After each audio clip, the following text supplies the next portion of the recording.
What's up, teammates? So, uh, John Harbaugh available for the Raiders head coach. What do you guys think about that? I think that'd be great. I think that'd be great because apparently what I was watching, and I think Mitch Rentz mentioned it, and somewhere else I was watching, but they was talking about that the beef was between the ownership, the head coach, and something to do with the offensive coordinator, which would be great. All right, we'll take the head coach and the offensive coordinator. They knew what they was doing when they was over there. The problem is they get so good, they get spoiled, and they expect more and more because they're spoiled. And then when they don't get what they want, like an entry into the playoffs for the first time in 10 years or something, all of a sudden he must stink. But that's the way of the world, and that's the way stuff fries. And he got fried for whatever reason he did, and it's hopefully is on to us. I think he's not young. He's 63 years old. So that is kind of goes against him as far as, far into the future. But I mean, hell, Pete Carroll's 70. So shit, we still got 7 years out of him or whatever. But even if not that, even if it's 4 or 5 years, like I said last time, 4 or 5 years with the same offensive coordinator with a brand new rookie head quarterback, we bring him up for 4 years to do the smooth transfer over from offensive coordinator to head coach. The other coach retires, and we just can make a legacy somehow out of this. If we can make that happen, that'd be nice. I think it's going to be available because I couldn't imagine his offensive coordinator wanting to stay once his boss got fired. Or even if he did want to stay, I could see his boss, convince him to come through and play for us over here. I mean, if I was him, this is the job. The thing is, this Raiders job is the job of all jobs, okay, for a head coach. It's the most compelling job this year. And that's undeniable. We got the number one pick. We got a completely open staff. The only person who we would like to keep, in my opinion, who we should keep, is Patrick Graham, because no matter what's going on, our defense has still been doing well, especially since we've had injuries, a whole lot of injuries, not more than any other team would go through this football. Be that as it may, we still had injuries. We still had a defense that would fight for us. And with, Geno Spliff, he just give the ball to the other team too many times for the defense to ever get a rest or to get a chance to freaking win a game for us. That should never go on Max and the defense and Patrick Graham. I think they done a great job this year as they did the year before that. And I think any coach coming in would be willing to stay with Patrick Graham, because unless they have somebody in mind already, then, or if they're a defensive minded coach, then, I could see them wanting to walk away from him. But, he has such a good connection with the team already. He's been holding down the defense for a while, and, his players would definitely hate to see him go, just for no reason. But if the guy came in, he had his own guy. You got to bring in who you're going to bring in. But I'd like to see Patrick Graham stay around. He really isn't the problem. And I think if an offensive minded coach comes in and he really just wants to relax and let the team be the team, he leaves the defense alone, because we're defense that. Our defense is our strength right now, although we're not very strong anywhere. Our strength still is our defense. So if we get the offensive coach, but with John Harbaugh, although he's not technically an offensive-minded coach, if he brings his offensive coordinator with him, then we really, really can make this thing snap quicker. We can get into the draft, get the team, get the coaching staff ready to go up into the draft. And I think it's a compelling job for John to get to play against his brother twice a year. Who wouldn't want to do that, right? Makes for interesting family dinner conversation. Oh hell, they could be playing on Christmas for the conversation for the families. Anyway, what I'm saying is it would work for us. Yeah, I think it'd be the best thing because it'd be the easiest thing. We can get it done back to back. We'd be getting, a head coach with experience. But he's not, and he's still in, I guess, the prime of his years. Not saying that he's young, but he's still, as far as his coaching ability goes, is top notch, right? So we don't really have to worry about that part. And 5-6 years, he got that in him. And if he, like I said earlier, bringing in your offensive coordinator, transition over smooth, boom. Hopefully we can get something like that done. That I think would be best for us. I don't know if that's going to work out because it just seems too easy, too happy, too perfect, too small, it's just too perfect to work out. And we're the Raiders, and something small like that, something easily perfect, that's not going to come our way. It's going to be hard. It's going to be difficult. We're going to fight our way through whomever we find for a head coach. Even if it's not this combination, there's other people out there. Seattle Seahawks head coach. He's an offensive-minded head coach. If he feels like he could, use the number one draft pick for, the Fernando Mendoza, then, maybe he'd be willing to come here too. This is the best job, right? Anyone who wants to be a coach, you get a brand new franchise, you get the number one draft pick, you get the rookie of the year from 2 years ago, you got what could have been last year's rookie of the year with Adson Genty. I mean, he could have been up there. He had good numbers. So you're going to have the number one draft pick, the rookie of the year for the last 2 years, and all the money you could hope for a free season, $100 million or something like that. So this is the job for sure. Like, we weren't always the job when we were looking for a head coach. It was a job. It was a nice team. It was a nice situation. It was definitely going to mean some money, right? So they was definitely compelled to at least listen to what the Raiders had to say from that aspect.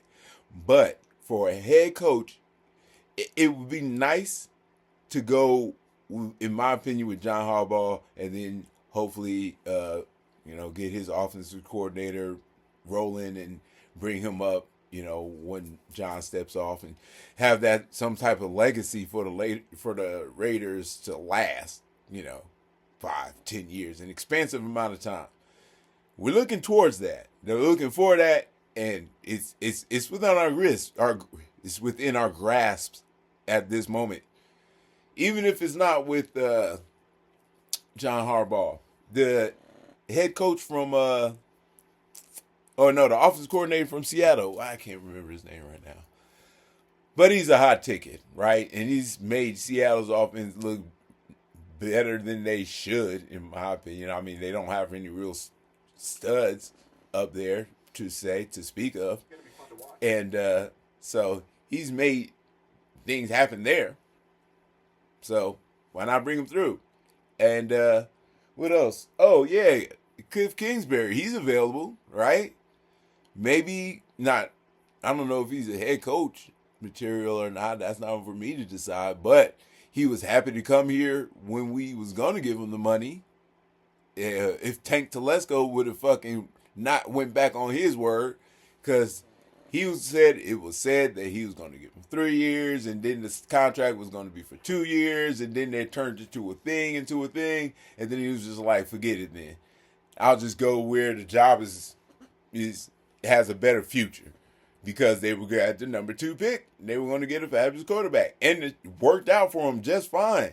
The first year, second year, well, Jaden Daniels is a mobile quarterback, and mobile quarterbacks get hurt, and that's what happened. And then I think he kind of got scapegoated because they had such a good year last year. The whole rookie quarterback getting you to the playoff thing again is destroying jobs. C.J. Stroud started it now, and then Jaden Daniels came around and tried to pull it and pulled another fast one on the league, and now it's supposed to happen every time. And if you don't do it with a rookie quarterback and you don't have more success the next year, it just might mean your job. F. Cliff Kingsbury. With that being said, though, he obviously knew what the hell he was doing. He obviously was happy to get the quarterback that he got, and he knew he would have the chance to work with that, so he wanted that. He has the same situation here, except he has the number one pick. As long as we get a head coach that's be willing to bring him in. Say, that's the thing. I don't think we can just bring Cliff Kingsbury in. We have to find out who, our head coach is going to be and who he wants to bring in. So I guess really talking about Kingsbury is a step too far into the future, because I don't think that anybody's going to let him go for a head coach job this soon after, just a season and a half or 2 seasons of being the offensive coordinator on a team that wasn't necessarily completely successful both years, whether it be his fault or not. So we still basically looking for a head coach still, no matter who's out there as far as offensive coordinators. And then we're going to start searching. I just wanted to come up here and talk about John Harbaugh because, he's the most exciting prospect up to this point. And I give my little 2 cents on why I think it will work for us. And I think that it goes back to also the business of the situation. It would be a good business move for them because, again, it would be considered as taking the safe road, right? Baltimore is not they're going to catch flack for firing him. Not there's going to be a big pushback, but there still is going to be good press for the Ravens over this. I don't think they're going to get drugged through the mud for this firing, but that also means that it'll be a smooth transition. It'll be good for the media. It'll be good for us because it looks like the safe move. We'll get a lot of backing for it. How long it will be able to last, being that he's 63, I don't know. But there is that smooth, easy transition that we can get our coaching staff in, started, set, and start moving into the draft and exactly how we're going to do and what we're going to do in the draft. So, yeah, I hope we'll see what we do as a head coach. I don't know. I see why we're going to get the quarterback with our first pick. I see why they're going to do that. But that doesn't mean that if we get a new head coach, that's what he's going to want to do. If we get a defensive-minded head coach, that may not be what we have to do. If we get a defensive-minded head coach, we could get out of not picking a quarterback for the number one pick and get more draft picks and try to build the roster around. But, probably not going to do that. I'm going to go after the quarterback, after the kid. I looked at some more film of him. He's decent. He is. He's decent. He's actually reminds me of Aiden O'Connell, except he can run about 2 steps faster, and he's about 2 inches taller. And that's about it. But that's about enough, too. As long as he got the brains for it, which it seems like he has the brain for it. They have him doing a lot of play action. He goes under center. He's not like a usual quarterback or high college quarterback just in shotgun waiting for it to come, which, by the way, doesn't matter for us currently because Geno Smith was in the shotgun the whole damn season, which is why Ashton Genty couldn't get no damn room to run because Geno Smith can't pass and you can't consistently run from the fucking shotgun. Anyway, smooth, easy transition. Let's get them in there. We set. If we get a defensive coach, I don't really know who's out there for that. I don't have the numbers or the names. I just saw this about John, and I keep looking over here because these are my little notes that I have. If you're wondering, but yeah, I saw a thing about John, and then I figured, well, I'll bring that up for the chat. And I don't really know anything else about any of the other head coaches, so I don't really have any space to speak on it. But what I do know is what we're talking about for John Harbaugh is a good deal, and hopefully it can work out for us. If not, we'll keep hunting. I don't know if that'll be their first move though. I think it'd be my first move, but I also am lazy. So I might just want to do that just because it's the easiest way. That is my mind frame. That's my frame of mind. I do want it slick, easy, fast, but convenient and intelligently done. And this would be all of those things. With that being said, I think we have other people out there that they'll be looking at. Like I said, the guy from Seattle. They're bringing in a couple of coaches from the Broncos, like their quarterback coach, and I think their defensive coordinator as well. I don't know what the hell that's all about, but again, I don't know the names, I don't know the work. I just know that sounds weird. Like your biggest enemies. I know you want to get their plan and everything, but their head coach, their quarterback coach for our head coach, I don't see any sense in that. Anyway, but what the hell do I know? Not much when it comes to that type of information. But what I do know is this would be easy, and that's what I want.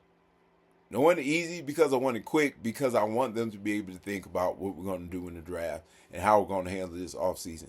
And we can't get anything handled until we get the head coach. And once we get a head coach, immediately got to get an offensive coordinator established. That takes time. And the time you take is time you lose, and the time you lose is the time you can't concentrate on what you need to do. And what we need to do is concentrate on the draft. So, let's hope he gets fired. He loves the job here. He takes his offensive coordinator with him. He comes to Las Vegas, and we can start on the draft. I'm going to do more look on the film. As I was looking at the film for Fernando Mendoza, I came across the other dude that they're talking about from Oregon. He looks pretty interesting too. I'm going to have to look at some film of him. But Fernando Mendoza is a good quarterback. I don't know what his brain's like. It could be good. They do have him running pro-style offenses. So, I'm not... I was super enamored with his passing, but I could see his accuracy. I don't know. He's good enough. Yeah, is he great? I don't know. Is he better than Aiden? Maybe. You'll never see until he gets actually under center in the pros. Yeah, we'll see. I also came across the highlights from the other quarterback I said, and I kind of strayed away from it. But I'm going to check him out too. Dante Moore or something like that. Do some highlight films. You know what? Maybe tomorrow. Yeah, that's what I'll do. I'll check them out. I'll see which one I like the best. We'll compare and contrast and see what we really should do as far as number one pick with quarterback, as far as what I see, and then do a little compare contrast tomorrow and see what y'all think about it. Right. Well, that's about it for this task for today, because I don't want to go too far off into many subjects because sometimes I get scattered around here. But hey, that's the way you come for, right? I hope. You come for the happiness, you come for the scatteredness, you come for a good look in the future, you come for the silver lining because you want to come and see us win, baby. You can't win them all, and the clouds get dark. When you're looking for the silver lining, when you're looking for the bright side, come for the silver lining. Guru out.